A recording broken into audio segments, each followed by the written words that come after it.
Sir இந்த special வேட்டி சட்டை சூப்பர் சார். அது first compliment sir. First tension ஆயிட்டாங்க. இந்த ட்ரெஸ் நான் போட்டுட்டு வரணும், நீங்க போட்டு வரீங்களா அவனு. நானும் இதை எதிர்பார்க்கல. இப்படி நான் நினைச்சது கோமலியா இருக்குமோ நினைச்சேன். சூப்பரா இருக்கு. சூப்பரா இருக்கா? நன்றி. ஃபர்ஸ்ட் வந்து நான் எல்லாருக்கும் நன்றி சொல்லலாம்னு ஆரம்பிச்சேன். ஆர்டர் ஆரம்பிச்சு லிஸ்டே சொல்லிட்டாப்புல.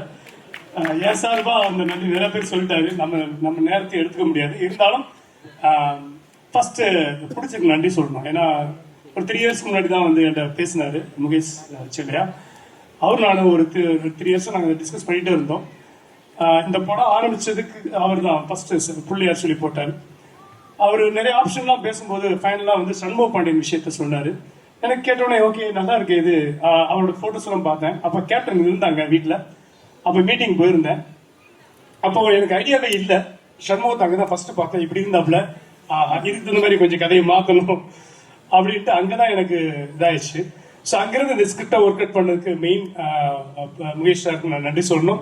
இந்த படத்தை ஒரு ப்ரொடியூசர் வந்து எனக்கு நான் ஆரம்பத்தில் சொல்லுவேன், ஒரு தயாரிப்பாளர் வந்து நான் டைரக்டர் மட்டும் வேலை செய்யக்கூடாது, ப்ரொடியூசர் வேலை செய்யணும்.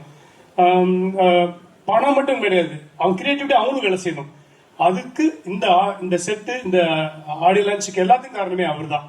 அந்த கிரியேட்டிவிட்டி அவருக்கும் வரணும், அப்பதான் அது பெருசா கொண்டு போய் சேரணும். அதனால அந்த நன்றியை கண்டிப்பா அவருக்கு உண்டு. இந்த கதையை பத்தி ஒரு சின்னதா சொல்லிடுறேன். நான் வந்து கதை எங்க நான் வருத்தப்படாத என்னடா என்ன சாங் ஷூட் பண்ணிட்டு இருக்கும்போது உள்ள போனேன். டேமுக்குள்ள டேமுக்குள்ள தண்ணி நீர் பிடிப்பு போயிட்டு இருக்கு. அங்க ஒரு கிணறு, அங்க ஒரு மோட்டார் போட்டு பம்ப் செட்ல விவசாயம் பார்த்துட்டு இருந்தாங்க. இதுல டேமுக்குள்ள விவசாயம் பார்த்துப்பாங்களா அப்படின்னு கேட்கும்போது, ஆமா தண்ணி வத்திருச்சுன்னா எங்க தோட்டம் கிணறுலாம் தெரியும், நாங்க விவசாயம் பார்ப்போம்.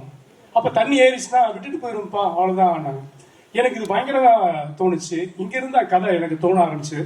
அதுக்கப்புறம் கொரோனா டைத்துல ஊர்ல தேனியில இருந்தேன். அப்போ தண்ணி நிறைய தேங்கின நேரம் நான் டேமுக்கு பின்னாடி குளிக்கிறதுக்காக பசங்களோட அப்படியே போயிட்டு வரும்போது அப்போ ஒரு பெரிய ஒரு கொடையை வச்சுட்டு நின்று இருந்தாரு. தண்ணி ஃபுல்லா ரோடெல்லாம் ஆக்கிரமிச்சு ஃபுல்லா தோட்டத்துல முங்கி நிறைய பயிர் முங்கி இருந்துச்சு. அவரு அந்த கொடையை வச்சு நின்று இந்த அந்த ஃபேஸ்ல 1000 ரேகைகள் இருந்துச்சு. அந்த ஃபேஸ் ரியாக்ஷன் என்னால எதுவுமே சொல்லவே முடியாது, அவ்வளவு கதைகள் இருந்துச்சு. ஸோ அதுதான் என்னோட இன்ஸ்பிரேஷன் இந்த கொம்பு சீரி.